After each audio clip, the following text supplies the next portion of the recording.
As aventuras de Minchi.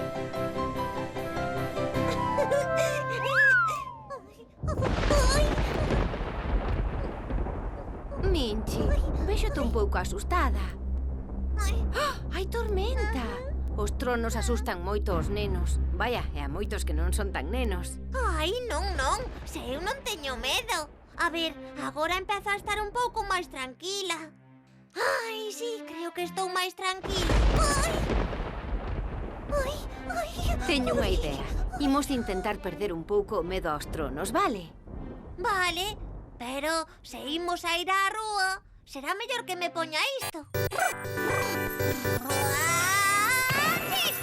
Oh, Agora xa estou preparada para a tormenta. pero Minchi... Que foi? Ai, non, espera. Ui, que vergonza. Trabuqueime de disfrace. Agora sí que estou lista para sair a loitar contra a tormenta. Non, Minchi. Referíame a que imos perder o medo á tormenta investigando como facemos sempre. Que che parece? Ai, que parva. Pois sabes que? Mellor así. Investigamos. Raios e tronos.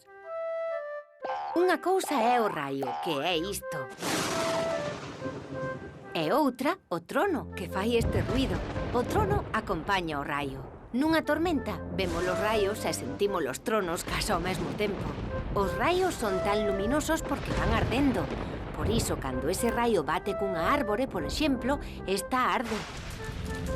Aínda que o raio e o trono se producen ao mesmo tempo, sempre vemos antes o raio e escoitamos despois o trono, ou sexa, o son. Iso é porque a luz viaxa moito máis rápido co son. Unha recomendación moi divertida durante unha tormenta. Conta o tempo que pasa entre que ve o raio e escoita o trono. Se ve o raio e o son do trono tarda moito, é que a tormenta está lonxe. Se ve o raio e ao momento escoita o trono, é que a tormenta está preto. Un momento.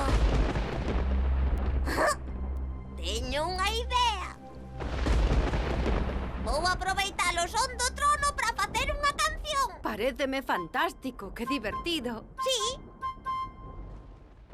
É o trono que acompaña o raio. É o trono que acompaña o raio. É unha tormenta, tampouco calo. Winchi, winchi, tormenta de Minchi.